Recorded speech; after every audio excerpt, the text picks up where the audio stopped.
Good evening. My name is Aaron Bastani. Welcome to Novara Live. This evening, I have the immense pleasure, I think this is the very first time, of being joined by Sam Bright as our co-host. Sam, how are you? Pleasure, Aaron. Yeah, I'm great. How are you? I'm very good, mate. I've just come back from holiday in Malta. Are you planning to go anywhere soon? Any summer holidays for Sam Bright? I went to Greece at the worst time of the year, the first 2 weeks of June. Although perhaps the last couple of weeks would have been worse in Greece given the weather. But yeah, when the British summer finally kicked off, I made my way out of the country. I have to say, when I came back, I was shocked at how bad the weather is. However, that is not representative of the global situation. We will be talking about climate change, of course, this evening. Coming up tonight, the Electoral Commission have announced that they've been hacked. Another climate record has been broken. And an interesting look at the Tony Blair Institute. So stay tuned for all of that. 15 men are now housed on the Bibby Stockholm after boarding the barge yesterday. That's a lot less than the Home Office had hoped for, after 20 asylum seekers refused to move, prompting the government to start issuing ultimatums. On Sky News, Justice Secretary Alex Chalk went into the details of those threats. A letter was seen by Sky News yesterday, which shows that asylum seekers who didn't get on the barge yesterday must board today or face having their government support cancelled. Now, a lot of these people may well have legitimate reasons to claim asylum. Are you breaking your legal responsibility to these refugees by threatening them with this? Well, look, those who object to going on the barge can seek legal advice and try to resist it in the normal way, and we will have those arguments played out in an independent court. That's absolutely right. But look, the point about the barge... But you're saying to them, not that it will go to a court, that if they don't get on it, they're out. Well, look, the point about that is the British people would rightly expect, of course, people coming to our country would have basically safe and decent accommodation. What they don't expect is that we're spending £6 million a day on 4-star hotel accommodation. So this is about fairness. Yes, of course, fairness to migrants, but also fairness to the British people. And we are very clear that it is safe and it is reasonable that people should be provided with acceptable accommodation, but not accommodation necessarily which goes beyond that, which costs huge amounts of money. Because £6 million a day, billions of pounds a year, that's money which then can't be spent on other priorities for the British people, whether it's the NHS or whether it's schools and so on. So look, we are absolutely clear that people who arrive in our country illegally, for example, we will do what is absolutely right and the appropriate standards will be applied. Now, the argument that this is about costs is ridiculous. There are currently more than 50,000 asylum seekers in hotels. The 500 who will eventually be housed on the floating prison make up less than 1% of that number. And while the government has tried to find other barges, no port has so far agreed to let them dock. The latest denial came from Glasgow, which has refused to let the government moor a barge on the River Clyde. A refugee charity, Care for Calais, is offering legal support to the group of asylum seekers who have refused to move. They say that, amongst the group, there are people who are disabled, people who are torture and slavery survivors, and people who have, quote, suffered traumatic experiences at sea. And that's despite the Home Office's own guidelines stating this. If an individual meets any of the following criteria, they are not suitable for Napier, ex-MOD sites and vessels, or room sharing. They may be a victim of modern slavery, they're a disabled person, they're an elderly person, they're an individual who has been subjected to torture, rape, or other serious forms of psychological, physical, or sexual violence. They have serious mobility problems or physical disability. They have serious mental health issues where there is a high risk of suicide, serious self-harm, or risk to others. The delays with moving people onto the barge has angered some Tories who'd like to treat asylum seekers even worse than we already do. Here's what happened on Radio 5 Live when Care for Calais CEO Steve Smith gave his views on the Bibby Stockholm to Tory MP Tom Hunt. To all intents and purposes, this is like a detention facility. Tom Hunt, MP, react to that, please. Well, I mean, I'm quite encouraged to hear that it's like a detention facility. I'd actually like it to be a detention facility. And of course, the illegal migration bill is what's looking to deliver that. But no, ultimately, wait a minute. Just expand on that a little bit. You would like it to be more like a detention facility? Yes, yeah, and that's what the illegal migration bill is looking to deliver. So essentially, I've got concerns about the ability for those to abscond who actually have illegally entered our country, disappearing into the community. So, I think they should be detained for a small amount of time within the UK and then deported to a safe country course, which is why, if we get the Rwanda policy delivered, that will work in tandem with the illegal migration bill. And that is the plan. If I was genuine and if I was genuinely free in persecution and was fearing for my life, I'd be more than happy to be in the Bibby, Stockholm. And we've all seen the pictures. It's absolutely fine. I don't see what the problem is. What we do know, though, is we need a deterrent. Otherwise, we're not going to solve this problem. We're going to continue to have tens of thousands of people illegally entering our country every year. And you've heard today, this morning, that these are all people who have been tortured and they've been victims of X, Y, and Z. Well, we don't know that for sure. We know that some of them are claiming that. We do not know for sure whether that's the truth. We know that many of them are not actually genuine refugees or economic migrants, and they're actually compromising our ability and our capacity to support the most genuine of refugees. The vast majority of the British public are absolutely fed up with this. They're fed up with the views we heard this morning, and they want to see a resolution to it. Tom Hunt there saying that life on an overcrowded barge, condemned by the Fire Brigades Union as a floating death trap, still has too much pull factor. Hunt wasn't the only MP displaying how the Tories really feel about the vulnerable.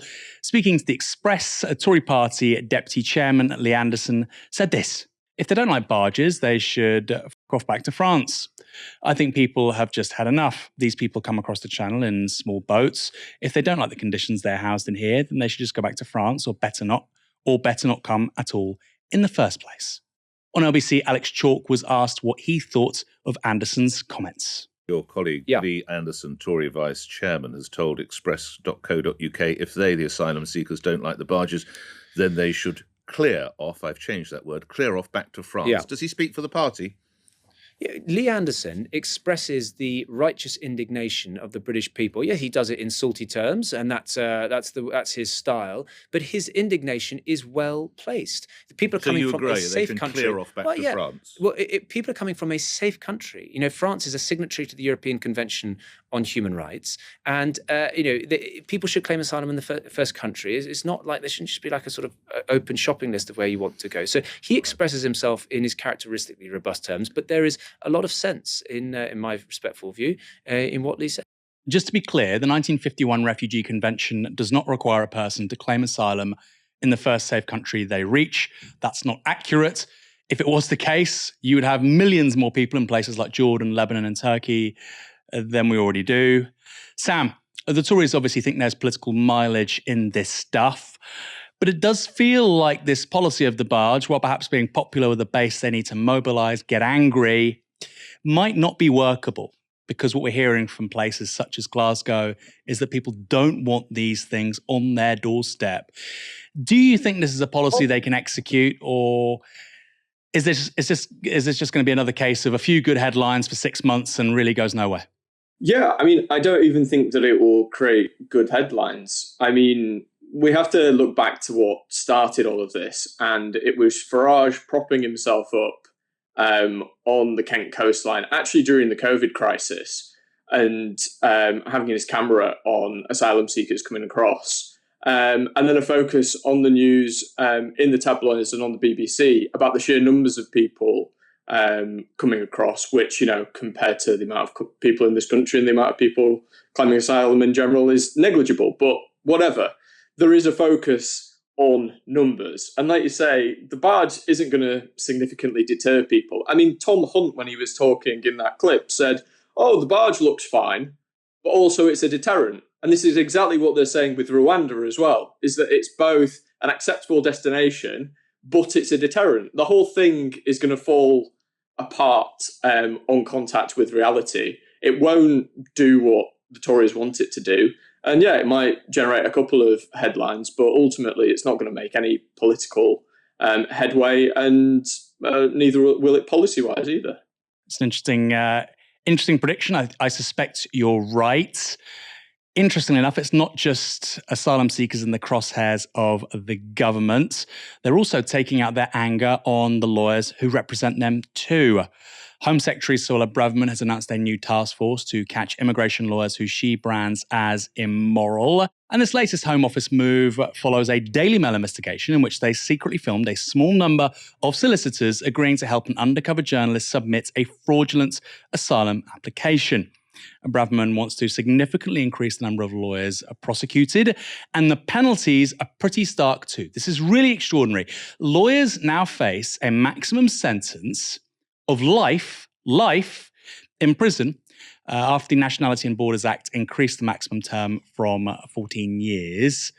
It was hardly soft to start with. Life is really extraordinary. In response, the governing body for UK lawyers, the Law Society, said this. Today, the Ministry of Justice and the Home Office announced that they have launched a professional enablers task force to crack down on lawyers.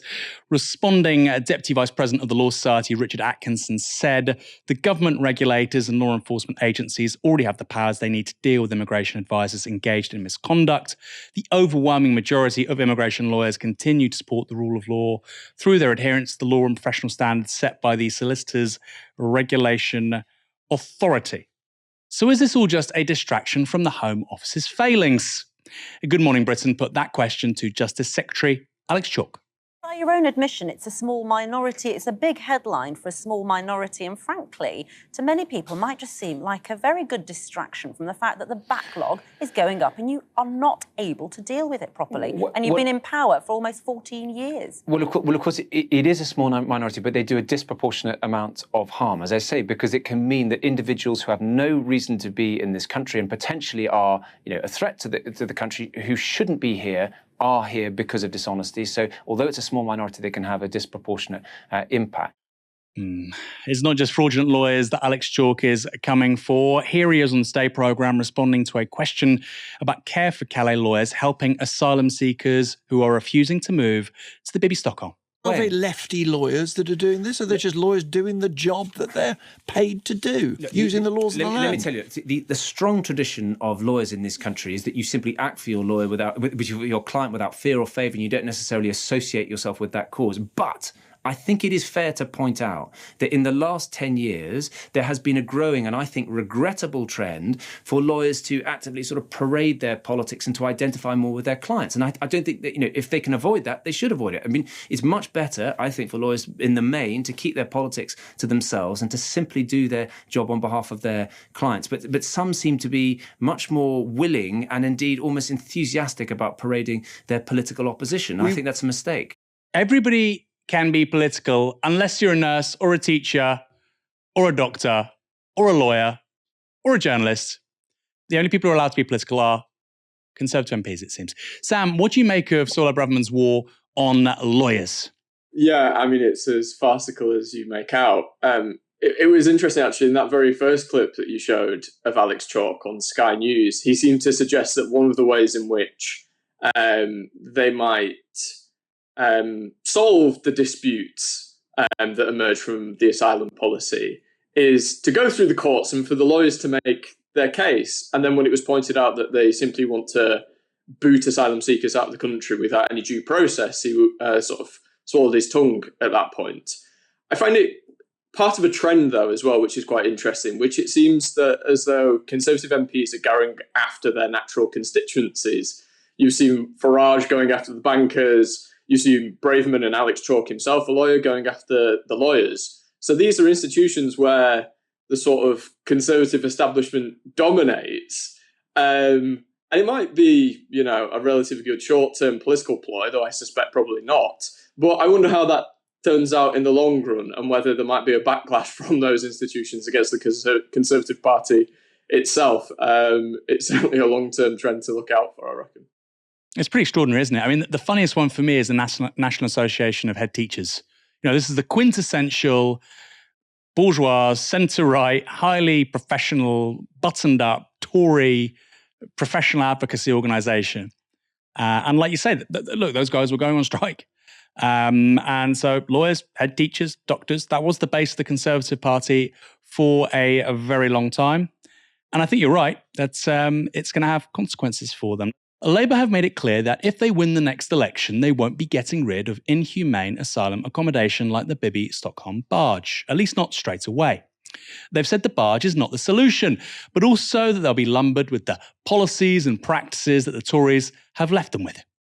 Given there's so far only one barge, and it will only house 500 people, that strikes me as a very weak excuse. But it's part of a pattern emerging where the Labour Party criticise a Tory policy, but say they won't get rid of it. Think North Sea oil and gas and the two-child benefit cap too. As someone who isn't afraid to call out both the Tories and Labour on this is Jeremy Corbyn. He told Sky News this: "Forcing human beings who have escaped war and persecution to live on unsafe and overcrowded prison ships is morally indefensible. So too is the failure to offer a more humane alternative. These are human beings who are legally and legitimately exercising their right to asylum." That is absolutely true and rarely said in the media. We should be defending, not denigrating, that right. Political cowardice has consequences, and vulnerable people will pay the highest price. That's why I'm proud to stand alongside people in my constituency campaigning for an immigration system based on dignity and care. Sam, what do you think of Labour's position on all of this? I know I bash Starmer a lot on Twitter. People think I'm being unfair, and this was one of those instances. I said on Sunday I thought Labour's position on this was quite bad, quite weak. People said, well, look, they're only saying the obvious, which is they can't eliminate this straight away. That's true, but this is a single barge. It feels like they could be quite definitive here. What's your take? Yeah, I'd say I generally agree. It seems bizarrely technocratic, even coming from Starmer and his front bench. You know, you can't, like you say, you can't really dispute the sort of ins and outs of Labour's rationale. Like, it will take time to get people off the barge and into new accommodation. But in terms of media communication, it's incredibly weak. To me, your policy should try and embody the ideal, the sort of, and this might be quite a naive old-fashioned view of politics, but it should inspire hope. You know, what is this radical new Britain that we're going to see? Or even not just radical, but just some moderate, meaningful change.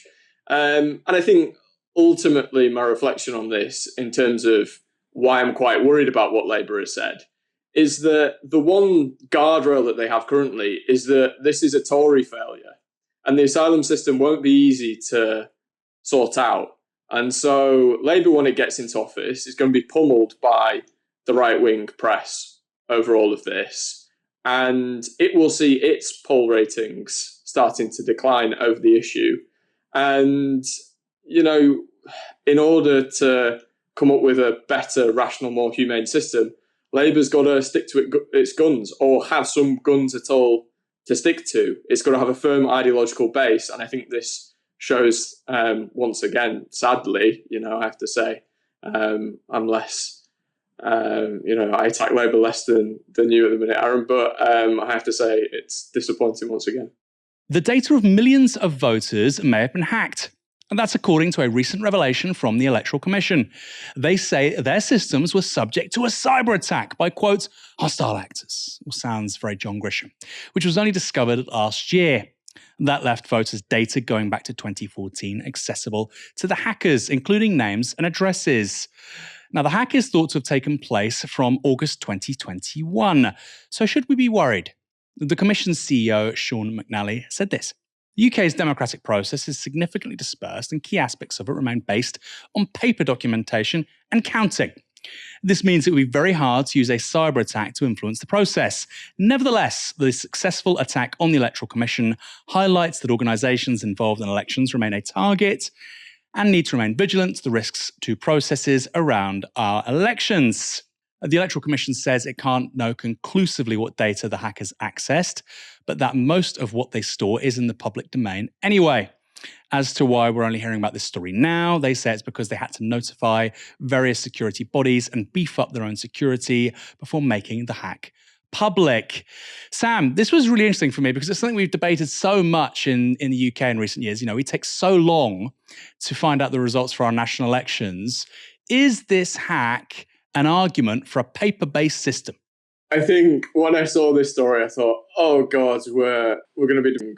the ballot system like Trump's America.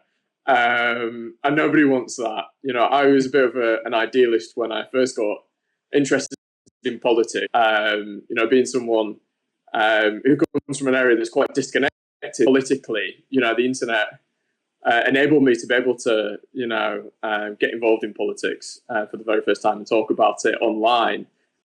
And initially starting to see sort of that idealism wear off, and the old-fashioned forms of, you know, filing your ballot, storage, security, maybe have served us quite well, and will continue to serve us quite well. So I think it's the balance really between accessibility, democratic participation, and security is crucial in this sort of story.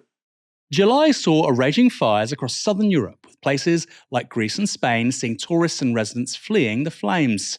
July also saw out-of-control Canadian forest fires turn New York into something like a scene from Blade Runner, rendering the city's air quality at the worst in the world.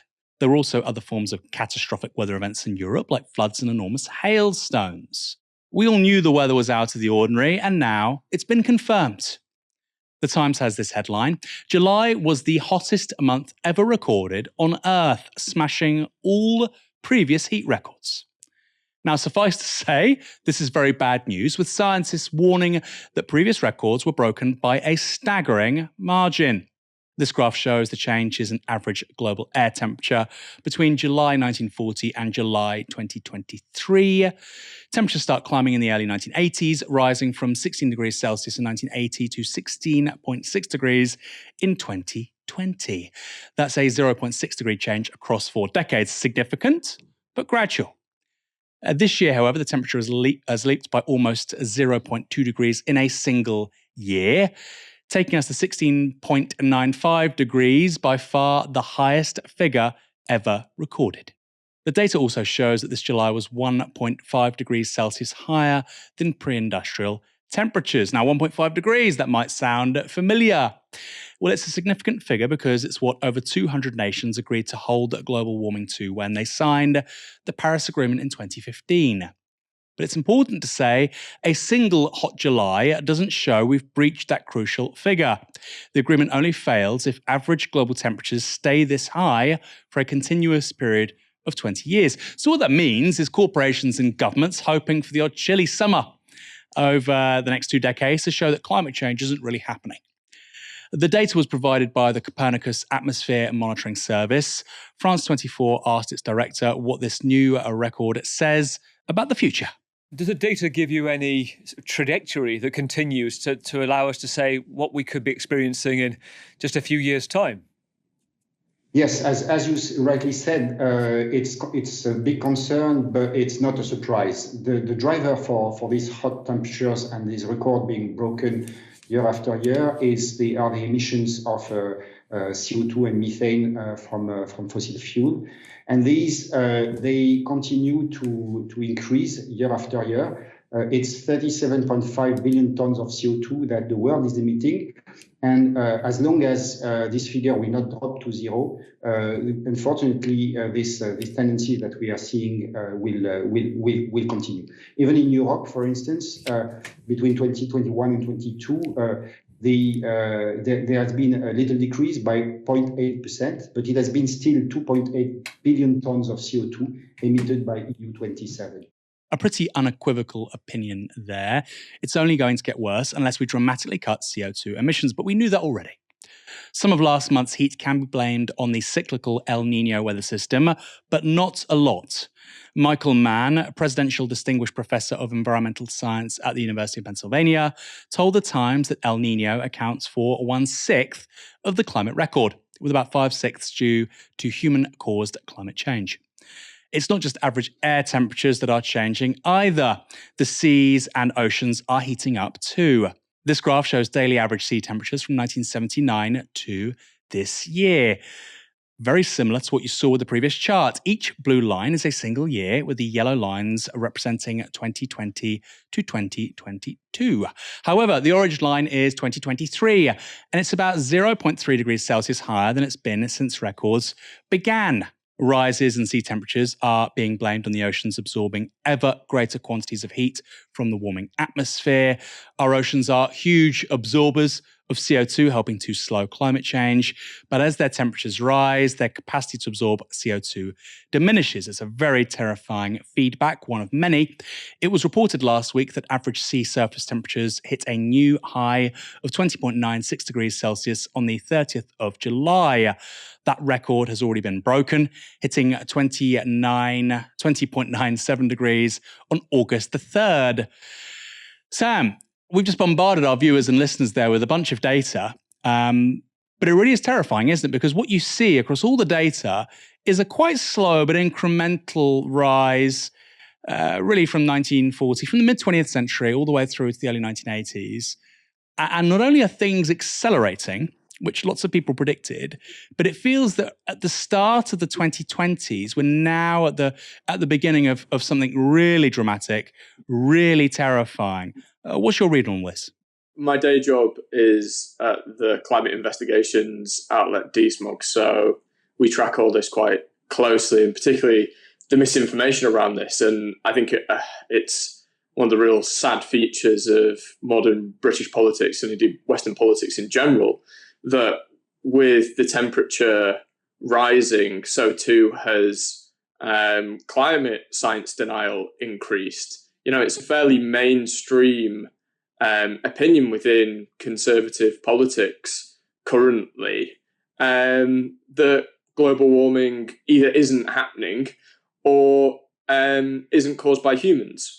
So, you know, it's still relatively fringe, but it's certainly acceptable, and it's certainly a permanent and growing feature of right-wing politics. We've seen in recent months various members of the Conservative Party, Lord David Frost being the main one, former chief Brexit negotiator, has joined the Global Warming Policy Foundation, which is the UK's principal climate science denial group. We've seen Tory MPs, we've seen columnists at right-wing newspapers. And my main reflection is that it seems as though the sort of climate consensus has entirely broken down. And I think a large part of that has been the sort of evaporation of green conservatism, the sort of, you know, Boris Johnson when he was London Mayor, or Zach Goldsmith, that kind of attitude towards the climate. And I think it's only going to get worse, sadly, as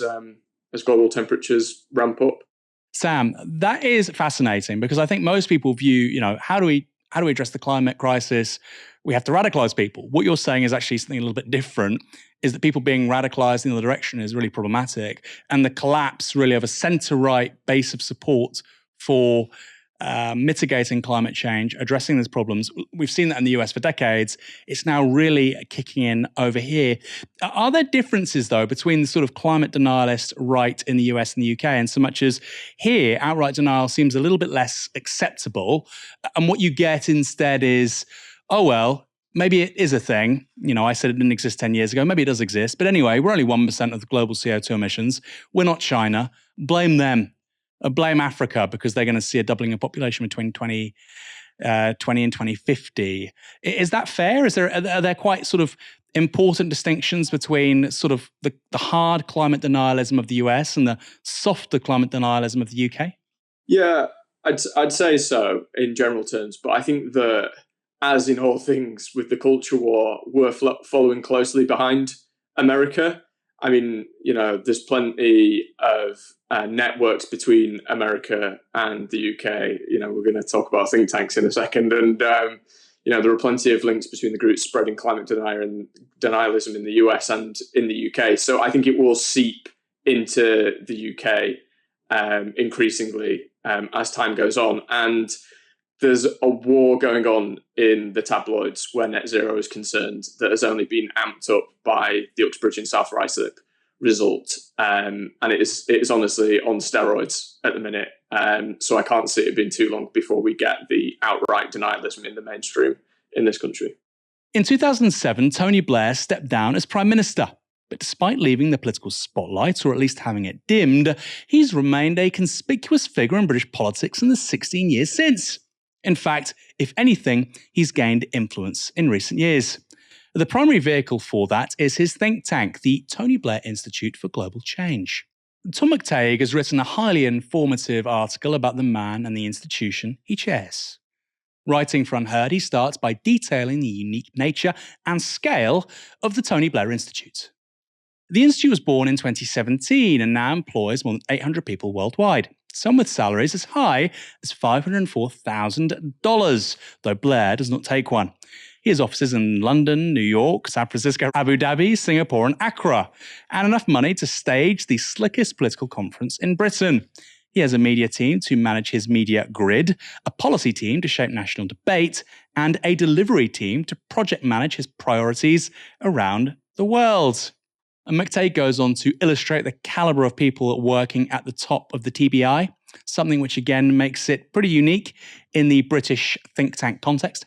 Blair has a chief executive who used to work in Number 10, Catherine Rimmer, a global managing director who once worked for Justin Trudeau, Michael McNair, and an executive vice president who sits on the board of Oracle, one of the world's biggest tech companies, Awo Ablo.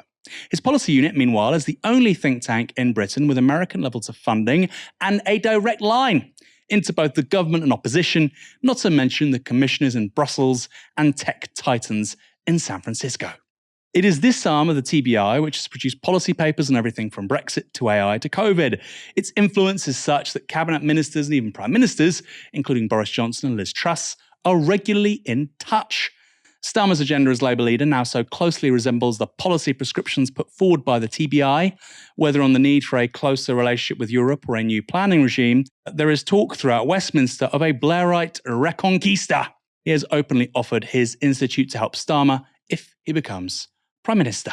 The TBI has become, in the words of one figure who knows the Institute well, a McKinsey for world leaders, a global consultancy business which advises governments on how to govern, while also acting as a middleman between the world's political and business elites.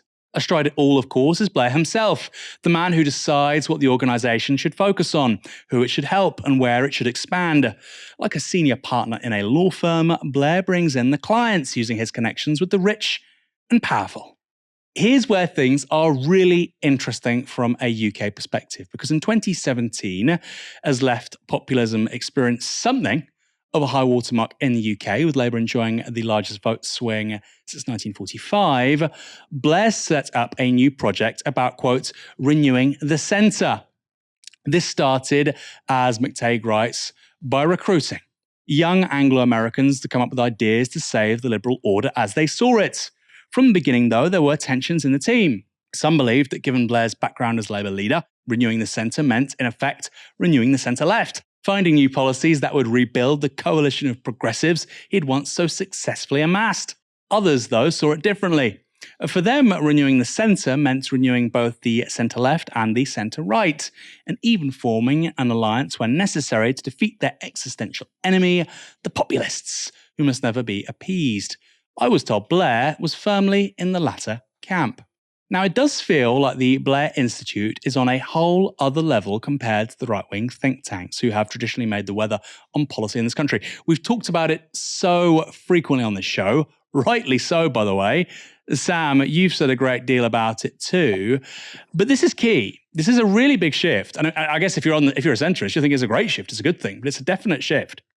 Policy Exchange has, I think, a turnover around £4 million. They're the biggest beast in think tank world. They have a staff, I think, around 24, 25. The Tony Blair Institute has 800 people and a turnover in the tens of millions. This is a really big deal, isn't it?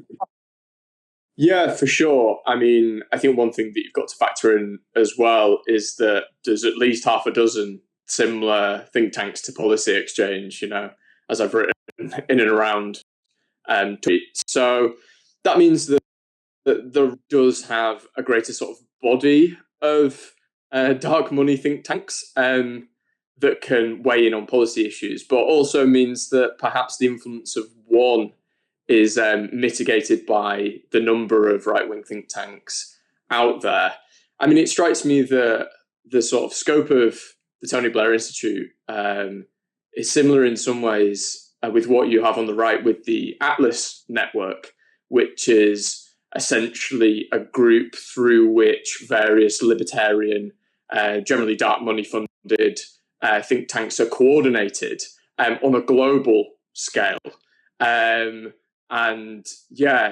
Tony Blair Institute, that sort of size that you're talking about, the hundreds of staff, is that's mega. That's worldwide impact.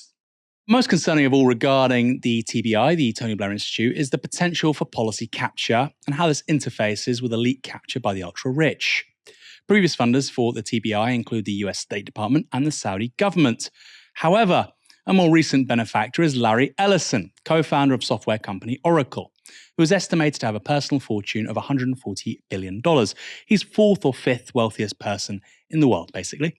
The numbers that Ellison has given the TBI over the last 5 years to, quote, support effective governance work in Africa are staggering.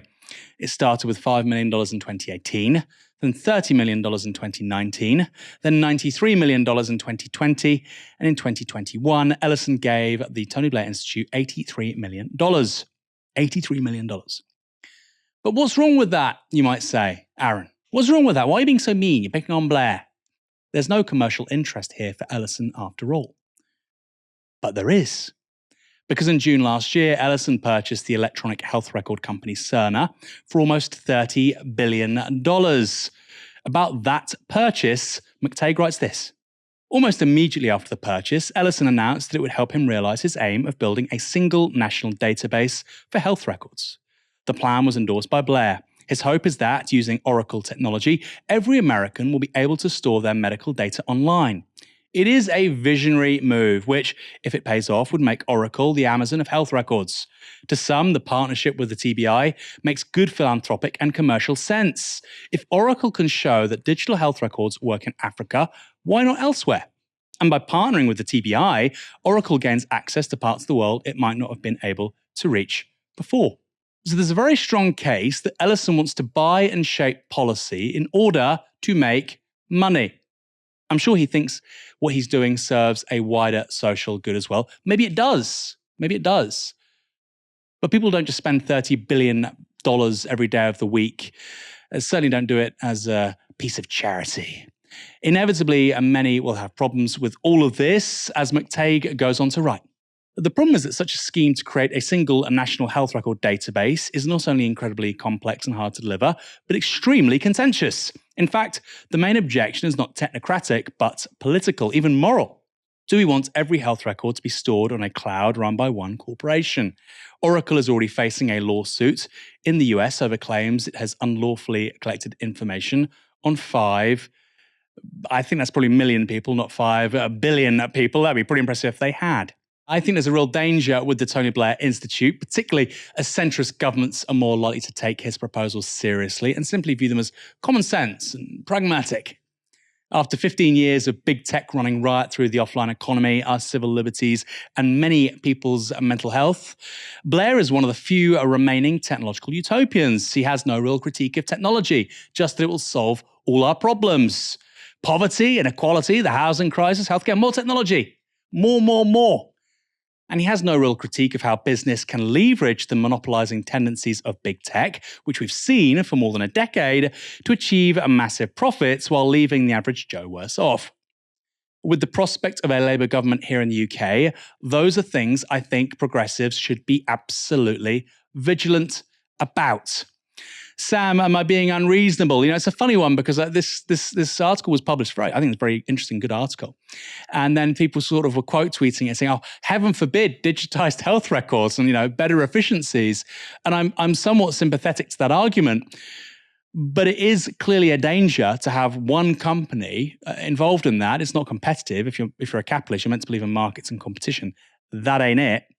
And I think with the NHS in particular, it's tailor-made for a monopoly actor to come in and do precisely that. Am I being unreasonable? No, I don't think so. I'd say if you were. I don't think it's just a problem with Oracle either. There's been a lot of rancor about Palantir, the US-based data processing firm that's owned by Peter Thiel, one of Trump's early donors, and how they've tried to stick their finger in this particular healthcare pie in the UK. as well. And I've got to admit, this is a thing that's really puzzled me about Blair for quite a while, his tech utopianism, as you say, because he says that successful progressive parties own the future, and this is his big argument for why Labour should embrace technology and technology policy in general. And, you know, I completely agree that, you know, technology policy is important and it should be married up with economic policy to make sure that people aren't left behind by this new digital revolution. But the fact is, I don't think Keir Starmer's going to win many votes in red wall seats through his AI policy. And for all of, you know, Blair's sort of fist waving about how Labour needs to become a viable electoral product now, I think this is just an almighty distraction. And I think it probably speaks to the fact that he hangs out with a load of tech bros now, and he's trying to sound more like them. Yeah, the technology one is really interesting because, like you say, he wants the centre left to own the future, but then he's like, well, actually, no, you know, whatever Silicon Valley wants is the future. We just have to defer to that. Fascinating anecdote, by the way, because Blair loved to sort of pose himself as this technological, you know, advocate, you know, something at the cutting edge of the zeitgeist, which in some ways he was. He never had a mobile phone until he left office, like in 2007? He never had a mobile phone. He never sent a text message. Again, it makes sense. He had a PA, but still, for somebody talking about, you know, new technologies, the new economy, knowledge economy, he didn't have a cell phone. Crazy. Tweeting on the hashtag Novara Live, Tommy P says, fight back, ? Support independent media. Yes, which is why you should go to novaramedia.com/support to build people-powered media. You know, let me just recount some statistics here. We reached, at one point last week on YouTube, 600,000 views on one day. And I said to Fox, who's here, I said, wow, that's great. That's a record. He said, yeah, it's loads of people piling in the comments about whether or not people protesting for Just Stop Oil should be run over by cars. So, you know, the smile from my face dropped somewhat, but it's still very good news. On Instagram, I think in the last month, we've reached 12 million people. 12 million people. So support our work, reach serious numbers of people with serious journalism and a different take on what you see elsewhere, certainly what you see from legacy outlets. I really think it's money well spent. novaramedia.com/support. At some point this year, there will be a by-election in the parliamentary constituency of Mid-Bedfordshire. That's the seat of Nadine Dorries, Talk TV presenter and part-time MP, who barely bothers to speak in Parliament anymore. I say the by-election will happen at some point because Miss Dorries hasn't actually resigned yet, and only then, when she has done, will the process be triggered. But regardless, campaigning has already begun, with the major parties selecting their candidates. Labour's hopeful is Alistair Strathern. He studied PPE at Oxford and now works at the Bank of England. Here's a video of him canvassing in the constituency he soon hopes to represent. Hi guys. Out in Wixham this evening, and it's really clear speaking to people, they feel very let down locally by the lack of an MP to really fight for the lack of infrastructure and the investment that they were promised when they moved into the area, and nationally by a government that crashed the economy and they sent their mortgage rates sky high, with one family I spoke to now having to find an extra £400 a month just to make sure that they could continue making their payments. It's been great to be able to talk to people about some of the things I'd be looking to do differently if I was their MP, and also my Meet the Candidate event coming up here in September, when I'll be able to talk in more detail about my plans for the area and how I'd make a real difference to the local Labour MP focused on their priorities. I want to say a big thank you to everyone who took the time to speak to me today, and I hope to catch you soon if I didn't see you tonight. Now, if you were going to grow an identikit Labour candidate in a lab, you know, just imagine Keir Starmer and Peter Mandelson with little pipettes and Bunsen burners, it would be Mr. Strathern. Oxford educated, Bank of England, a jawline like Banana Man. What's not to like? Well, the Sun seem to have found their sticking point, because it turns out that he also gives a toss about the climate crisis and civil liberties, heaven forbid. Marginal issues, after all, so much that he dressed as a zombie at a protest held by Greenpeace outside the Home Office last November. The Sun reports this. A Labour by-election candidate is today unmasked as a Greenpeace zealot. Alistair Strathern, 33, posed as a zombie for an eco-stunt. Our revelation about the mid-Bedfordshire hopeful comes days after Greenpeace activists climbed on PM Rishi Sunak's home. Sir Keir Starmer was earlier tonight urged to ditch Mr Strathern. Cabinet Minister Grant Shapps said, at 1 minute they are climbing the PM's house, next they've got a Labour rosette on, if only. The Energy Security Secretary added, Sir Keir Starmer must show he practices what he preaches for once and block the eco-mob from his candidates list. The article goes on to say this. We can reveal that Mr Strathern's partner, Megan Corton-Scott, works as a political officer for Greenpeace. The couple dressed as zombies outside the Home Office for one of the group's stunts last November. Mr Strathern was also pictured outside Parliament protesting against laws clamping down on Just Stop Oil and Extinction Rebellion disruption. Good. A good Labour candidate for once.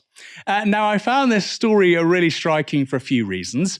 Firstly, because The Sun and a host of other right-wing papers too think that wearing makeup and attending a peaceful protest should be sufficient to disqualify someone from standing for office. Is that the threshold now? Is that really the threshold? You protested. Sorry, you can't be in Parliament. It certainly makes you think about how it's apparently the left that goes around cancelling people. This seems like quite a low bar. You put on some mascara and lipstick and you mucked around for a few minutes. Sorry, you can't do that. You have to stay in your present job. There's also a deep irony here, one no doubt lost on the Tories and journalists at The Sun and Telegraph. Man peacefully protests about the right to protest dressed as a zombie. Man is subsequently prohibited from standing for office for dressing as a zombie, kind of proving his point there, guys.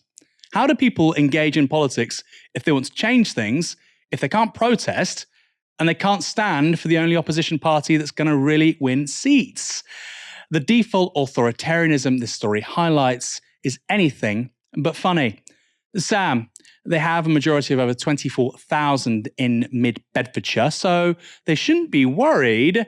But to me, this story stinks of desperation from the Tories. The whole thing is just ludicrous from one end to the next. Like you say, like how do Labour produce these briefcase candidates? But also, what levels of the barrel the right-wing press and the Tories willing to scrape. For me, the whole kind of targeting of Just Stop Oil, Extinction Rebellion and Greenpeace now, it obviously ties into the demonisation generally of the net zero agenda. And for me, it's something that they've been attempting to do for a while, which is to find a new Brexit, which is to find something that in their mind shows state overreach. It shows state overreach. It shows, bureaucracy gone mad. It potentially, in their minds at least, in an overblown fashion, they're making it seem as though working class people are going to have to pay for net zero and for the actions of Just Stop Oil, etc. Because that was the last political strategy that actually worked for the Conservatives. And since 2020, we've seen the gradual diminishing of their political base. This is essentially the shot that they are shooting at this stage to try and reinvigorate the culture war. So let's see some of those reactions, because they are rather amusing on Twitter, or rather they were outlandish, shall we say. Here's Grant Shapps responding to the story online. Labour have gone too far this time, plotting to put eco-fanatics in Parliament. At Keir Starmer, I'm challenging you today, ban members of the eco-mob from Labour's candidate list. How do you even do that? What even is that as a demand? The eco-mob. Anyone who cares about climate change cannot be a candidate for the Labour Party. That's what I mean. Doesn't make any sense. I'm challenging a duel, Mr. Starmer. I'm challenging you today to ban members of the eco-mob from Labour's candidate list. Will you stand up for Britain, or like a zombie, will you mindlessly follow the mob's every whim? Meanwhile, here's the official Conservative Party's tweet. The eco-mob are rising and they're wearing Labour rosettes. You've got the nice little emojis there, the zombie and the dying flower. I have to be honest, guys, if you look at opinion polls right now, it's not the red rose of Labour, which is wilting. It's the tree in your logo. It's like somebody's poured battery acid around its roots. You're on 20%, guys. And here's Darren Grimes. Britain will end up as an eco-zombie if we continue down the path we're on in appeasing these anti-human activists. Anti-human. Lots of angles here. What's interesting for me is message discipline. Message discipline. Is there a WhatsApp group, a nefarious WhatsApp group, which makes sure that certain people touch certain cornerstone issues, say certain words? Just a thought, perhaps. But most concerning of all, here's the Twitter account for Basingstoke Conservatives. A vote for Keir Starmer, a vote for Labour. A vote for Labour is a vote for the eco-terrorists. That is a really extraordinary thing to say. A vote for Labour is a vote for eco-terrorists. For some people, many people in the Conservative Party, how they responded to Corbyn is their default. I know people think, oh, Corbyn bad or whatever, or, change the leader, they'll stop doing it. They did the same to Ed Miliband, okay? The idea that a guy who studied at Oxford did PPE, he works at the Bank of England, he's been a Labour councillor for 9 years, he has a jawline like Banana Man, they're going to call even people like this a terrorist, okay? There is no conceivable candidate where people like the Basingstoke Conservative Party will talk like healthy, sane individuals. It can't happen. Sam, this is actually quite extremist rhetoric, isn't it? When you're talking about a prospective parliamentary candidate being an eco-terrorist for peaceful protest, dressing up as a zombie, he didn't do anything remotely illegal. I'd say it's new territory. It's new territory in so much as the aggressiveness of these talking points have really percolated so far down in the Tory base, haven't they?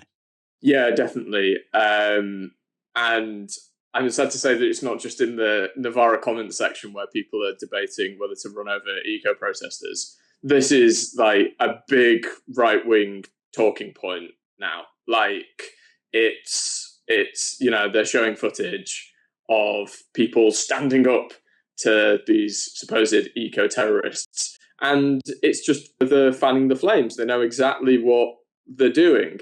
And for me, what just angers me so much is those people who sort of sit smugly in the middle and say, well, both sides of the debate are angry, aren't they? Both sides of the debate are radical.